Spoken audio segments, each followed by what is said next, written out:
Hello नमस्कार नमो बुद्धाय। गौतम बुद्ध कहते थे, दुख बाहर नहीं, दुख तुम्हारे मन में है। जब तक मन जागेगा नहीं तब तक जीवन शुरू नहीं होगा। आज की दुनिया में करोड़ों लोग हैं लेकिन इंसान अकेला है। भीड़ में खड़ा इंसान सबसे ज़्यादा अकेला होता है क्योंकि उसने खुद से रिश्ता तोड़ लिया है। उसने अपने मन को मशीन बना दिया। सुबह उठते ही मोबाइल, रात सोते ही समय भी मोबाइल। सांसें चल रही हैं लेकिन चेतना सो रही है। और बुद्ध यही कहते थे, जागो क्योंकि सोया हुआ इंसान जी नहीं सकता, वह सिर्फ समय काटता है। आज का इंसान दुखी क्यों है यह समझना बहुत ज़रूरी है क्योंकि जब तक बीमारी की जड़ नहीं समझोगे इलाज नहीं होगा। आज पैसा है, सुविधा है, टेक्नोलॉजी है लेकिन शांति नहीं। आज घर बड़े हैं, दिल छोटे हो गए हैं।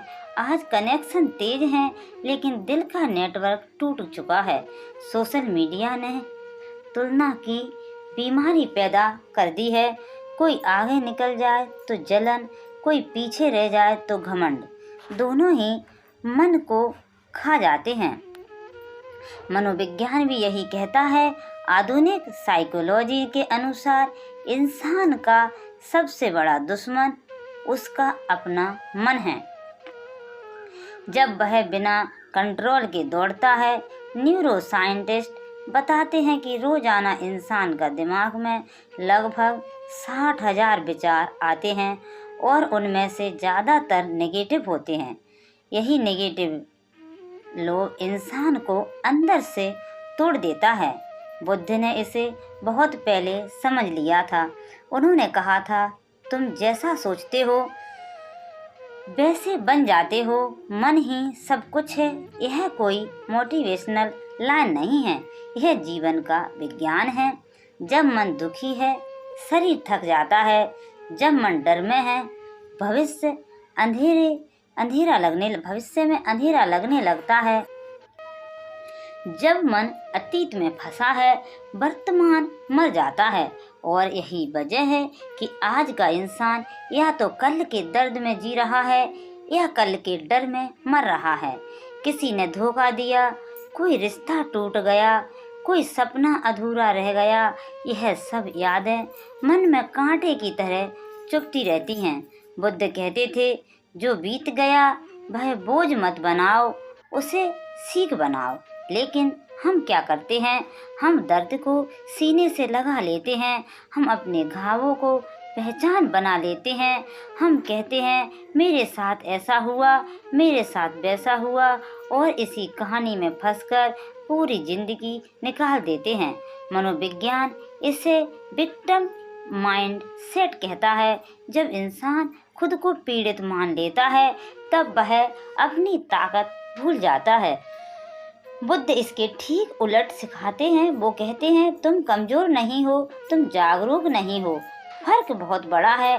कमज़ोर इंसान मदद मांगता है, जागरूक इंसान खुद को बदलता है। अब सवाल आता है, नया जीवन शुरू करने का मतलब क्या है? क्या नए कपड़े पहन लेना, नया शहर बदल लेना, नई नौकरी कर लेना?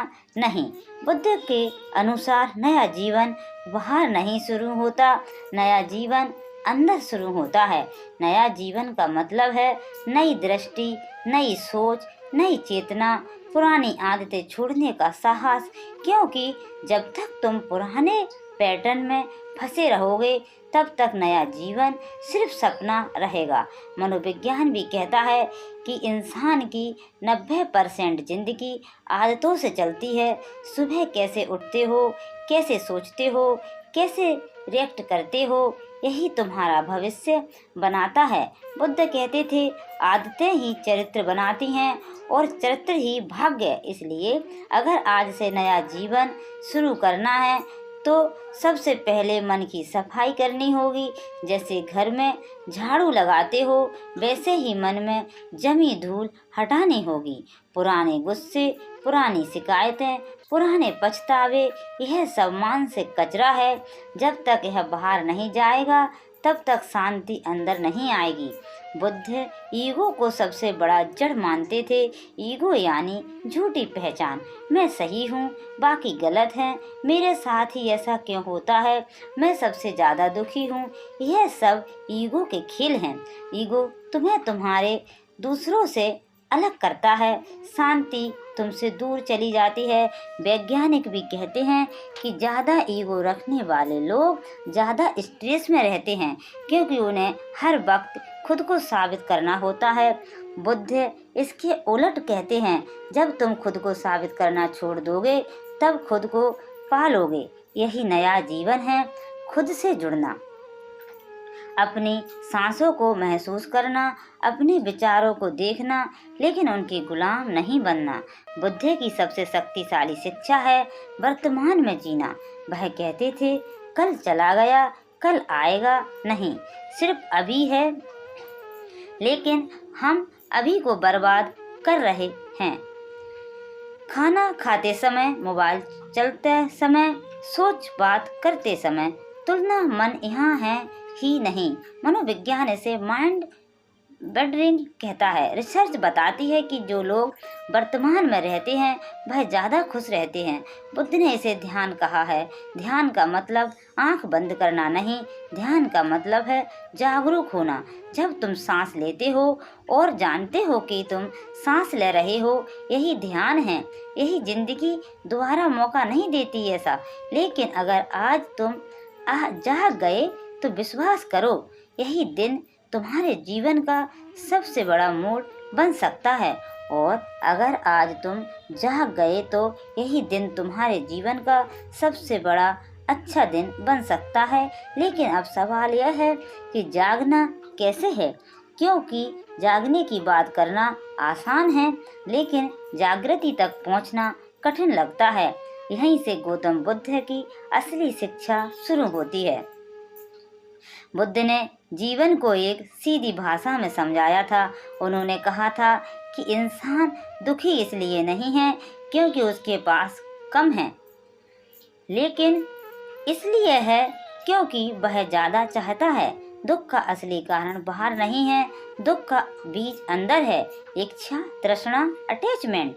जब इंसान किसी चीज़ को पकड़ कर बैठ जाता है, जब वह कहता है यह मुझे चाहिए ही चाहिए, यह इंसान मेरा है, यह सफलता मेरी पहचान है, तब वह खुद को जंजीरों में बांध लेता है और फिर वही जंजीर धीरे धीरे दर्द बन जाती है। मनोविज्ञान भी यही कहता है। आधुनिक रिसर्च बताती हैं कि जितना ज़्यादा इंसान बाहरी चीज़ों से अपनी खुशी जोड़ता है, उतना ही ज़्यादा वह चिंता और डिप्रेशन की तरफ जाता है, क्योंकि बाहर की चीज़ें स्थायी नहीं हैं। लोग बदलते हैं, हालात बदलते हैं, शरीर बदलता है, लेकिन हम उन्हें पकड़ कर बैठ जाते हैं। बुद्ध ने इसे नदी का उदाहरण देकर समझाया था। उन्होंने कहा था कि जीवन एक बहती नदी है। अगर तुम पानी को मुट्ठी में बंद करने की कोशिश करोगे तो हाथ खाली रह जाएंगे, लेकिन अगर बहाव के साथ चलना सीख लो तो शांति मिल जाएगी। यही जीवन की फिलॉसफी है। छोड़ना सीखना, पकड़े रहना दुख है, छोड़ देना मुक्ति है। बुद्ध ने वर्तमान की शक्ति को सबसे बड़ा हथियार बताया। उन्होंने कहा था कि अतीत एक याद है, भविष्य एक कल्पना है, लेकिन वर्तमान एक वास्तविकता है। इंसान अपना पूरा जीवन उन दो चीज़ों में बर्बाद कर देता है जो है ही नहीं। वह या तो बीते हुए कल के दर्द को दोहराता रहता है या आने वाले कल के डर से कांपता रहता है और इसी में आज मर जाता है। मनोविज्ञान इसे टाइम ट्रेवलिंग माइंड कहते हैं, दिमाग का बार बार भटकना। रिसर्च बताती हैं कि जब इंसान वर्तमान में होता है तब उसके ब्रेन में खुशी से जुड़े केमिकल ज़्यादा एक्टिव होते हैं। और बुद्ध ने यह बात हजारों साल पहले कह दी थी। उन्होंने कहा था, जिसने इस पल को जीत लिया उसने जीवन को जीत लिया। वर्तमान में जीने का मतलब यह नहीं कि जिम्मेदारियां छोड़ दो। वर्तमान में जीने का मतलब जो कर रहे हो पूरी चेतना से करो। खाते समय खाना, चलते समय चलना, सुनते समय सुनना, आधा मन कहीं और मत रखो। जब मन एक जगह टिक जाता है तब शांति पैदा होती है और यहीं से जागरूकता की ताकत शुरू होती है। अवेयरनेस बुद्ध का पूरा मार्ग इसी एक शब्द पर टिका है, जागरूक होना। अपने विचारों को देखना लेकिन उनमें डूबना नहीं है। अपनी भावनाओं को महसूस करना लेकिन उनके गुलाम बनना नहीं है।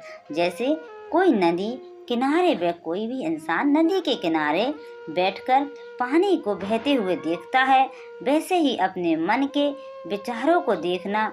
जब तुम यह करना सीख जाते हो तब तुम्हें समझ आता है कि मन तुम नहीं हो, मन एक टूल है और जब टूल मालिक बन जाता है तब जीवन बिगड़ता है।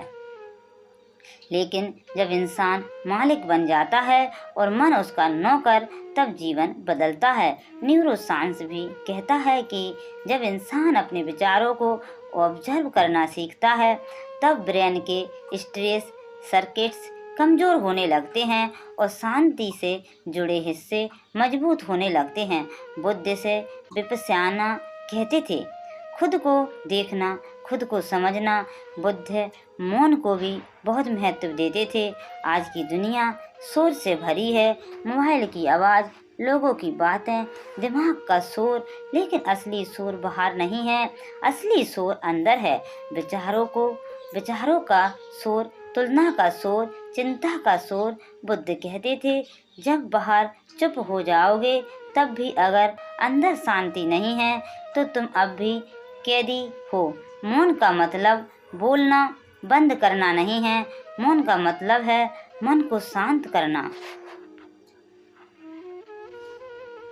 रोज कुछ मिनट खुद के साथ बैठना, बिना कुछ किए सिर्फ सांस को महसूस करना। मनोविज्ञान इसे मानसिक डिटॉक्स कहते हैं। रोज का मौन इंसान को भावनात्मक रूप से मजबूत बनाता है। यही वह जगह है जहाँ से नया जीवन आकार लेना शुरू करता है। अब अगर सच में नया जीवन शुरू करना है तो पहला नियम बहुत कठोर है लेकिन सबसे ज़रूरी है। बीते कल को छोड़ना सीखो, क्योंकि जब तक तुम अतीत को पकड़कर बैठे रहोगे भविष्य तुम्हारे पास आएगा ही नहीं। लोग कहते हैं मैं भूल नहीं सकता। सच यह है कि तुम भूलना नहीं चाहते, क्योंकि दर्द भी एक आदत बन जाती है। इंसान अपने घावों से पहचान बना लेता है, लेकिन बुद्ध कहते थे घाव तुम्हारा इतिहास हो सकता है, तुम्हारी पहचान नहीं। माफ़ करना इसलिए ज़रूरी नहीं है कि सामने वाला सही है, माफ़ करना इसलिए ज़रूरी है ताकि तुम आज़ाद हो सको।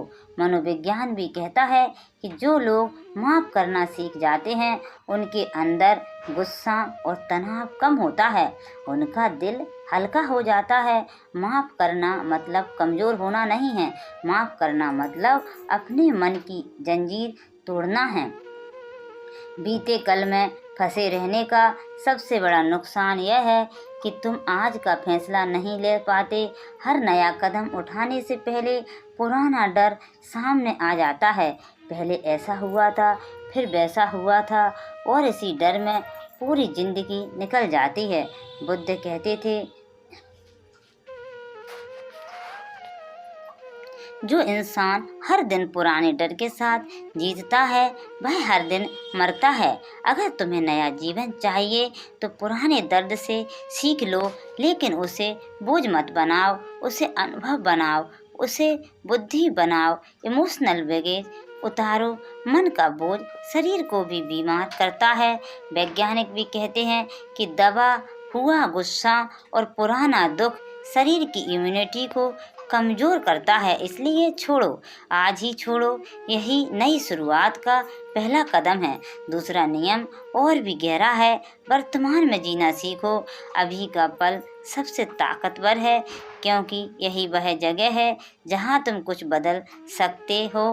कल जा चुका है, कल अभी आया नहीं है, लेकिन अभी तुम्हारे हाथ में है और हम इस अभी को मोबाइल की स्क्रीन पर बर्बाद कर देते हैं। खाते समय फ़ोन, चलते समय फ़ोन, सोते समय फ़ोन, दिमाग कहीं और, शरीर कहीं और। बुद्ध कहते थे, जब शरीर और मन एक जगह नहीं होते तब जीवन आधा रह जाता है। खुद से जुड़ने का सबसे आसान तरीका है सांस हमेशा वर्तमान में होती हैं। जब तुम अपनी सांस को महसूस करते हो तब तुम अपने आप इस पल में आ जाते हो। मनोविज्ञान इसे एंकर टेक्निक कहता है। सांस को एंकर बनाओ और मन को वापस लाओ। रोज कुछ मिनट गहरी सांस लो, महसूस करो कि हवा अंदर जा रही है, बाहर आ रही है, बस इतना ही। यही माइंडफुलनेस की शुरुआत है। धीरे धीरे मन शांत होने लगता है, फोकस बढ़ने लगता है और अंदर एक स्थिरता पैदा होती है। प्रेजेंट ही पावर है। जो इस पल को जीना सीख लेता है वही जीवन को जीता है। अब तीसरा नियम सबसे ज़रूरी है, मन को ट्रेन करना सीखो, क्योंकि बिना ट्रेनिंग के मन सबसे बड़ा दुश्मन बन जाता है। मन तुम्हें डर दिखाता है, आलस सिखाता है, बहाने देता है। मन कहता है कल करेंगे, आज मूड नहीं है, छोड़ो यार, और इंसान मान जाता है। बुद्ध कहते थे, जिसने मन को जीत लिया उसने संसार जीत लिया। मनोविज्ञान भी कहता है कि डिसिप्लिन और मानसिक ट्रेनिंग से ब्रेन की संरचना बदल जाती है। इसे न्यूरोप्लास्टिसिटी कहते हैं। रोज 10 मिनट का अभ्यास भी दिमाग में नई वायरिंग बना सकता है। रोज कुछ समय खुद के साथ बैठो, अपने विचारों को देखो। अब जब नेगेटिव विचार आए उनसे लड़ो मत, बस उन्हें जाने दो। जैसे आसमान में बादल आते हैं और चले जाते हैं। धीरे धीरे तुम्हें एहसास होगा कि तुम विचार नहीं हो, तुम विचारों को देखने वाले हो। यही थॉट कंट्रोल टेक्निक। हर क्षण कंट्रोल का मतलब दबाना नहीं, कंट्रोल का मतलब समझना है। जब तुम समझ जाते हो तब मन शांत होने लगता है। आत्मनिरीक्षण करो। हर दिन खुद से पूछो, आज मैंने क्या सीखा, आज मैं कहाँ गलती की, आज मैं कल से बेहतर कैसे बन सकता हूँ। यही ट्रेनिंग है, यही नया जीवन है। और जब यह 3 चीज़ें, बुद्ध का ज्ञान, वर्तमान की जागरूकता और मन की ट्रेनिंग एक साथ मिल जाती हैं, तब इंसान अंदर से बदलने लगता है। बाहर कुछ नहीं बदलता, लेकिन अंदर सब कुछ बदल जाता है। और जब अंदर बदलता है तब दुनिया अपने आप बदलने लगती है। यही असली क्रांति है। बिना हथियार के, बिना शोर के, सिर्फ चेतना की क्रांति। और यही रास्ता है जहाँ से सच में नया जीवन शुरू होता है। और यही रास्ता है जहाँ से सच में नया जीवन शुरू होता है।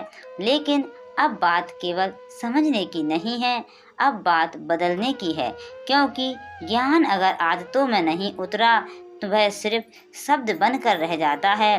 गौतम बुद्ध यही कहते थे कि जीवन उपदेशों से नहीं बदलता, जीवन अभ्यास से बदलता है।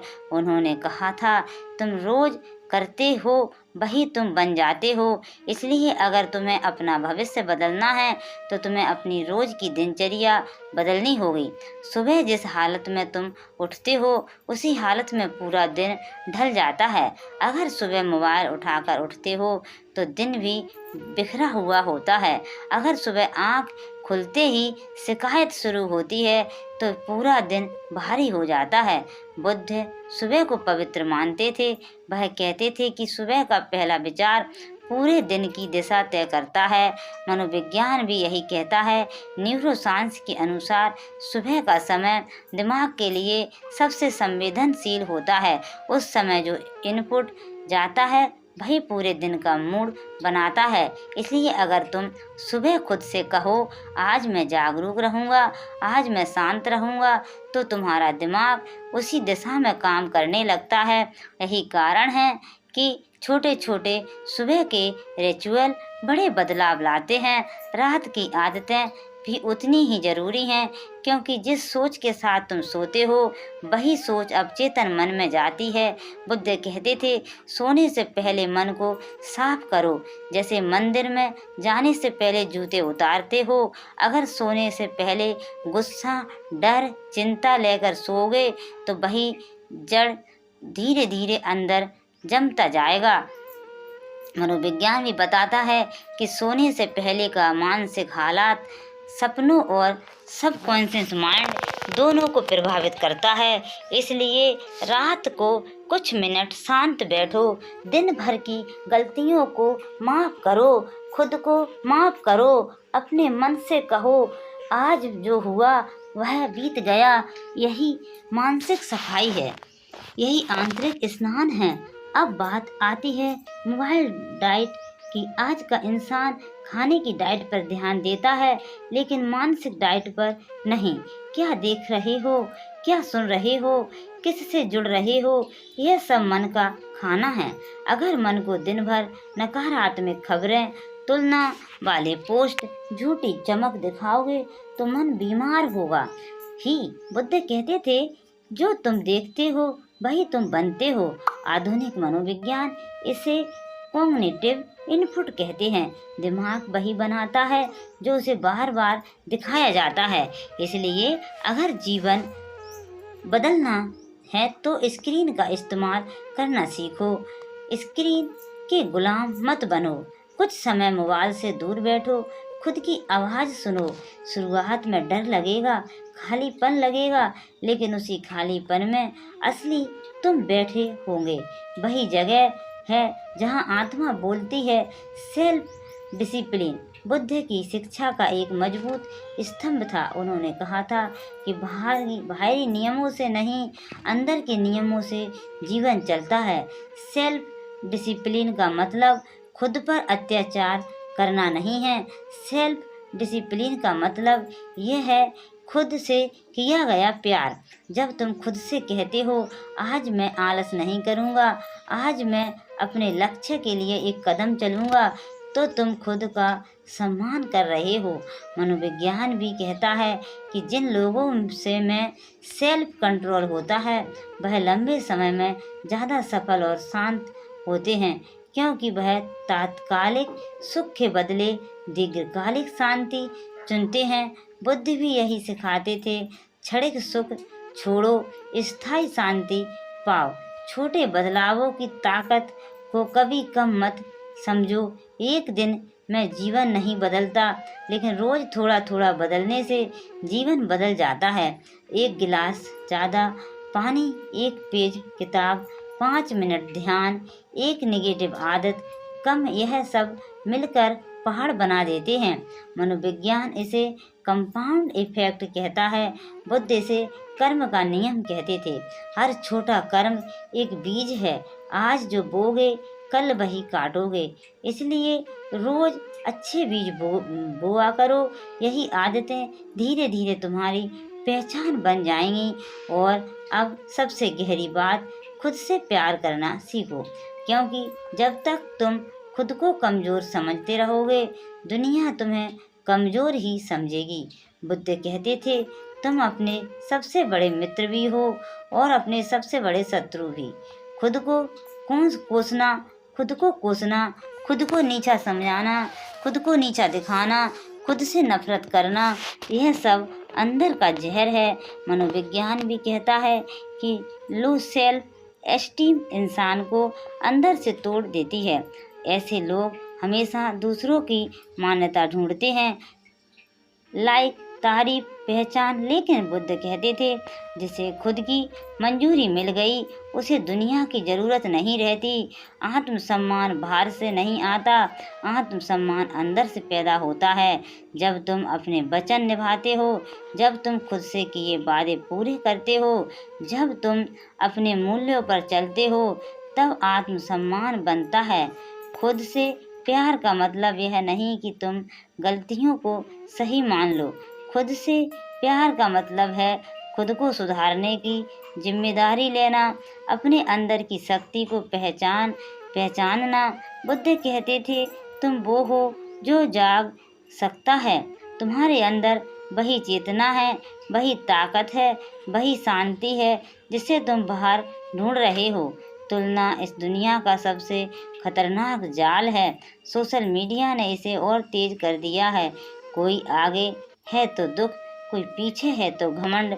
दोनों ही आत्मा को कमजोर करते हैं। बुद्ध कहते थे, हर इंसान की यात्रा अलग है।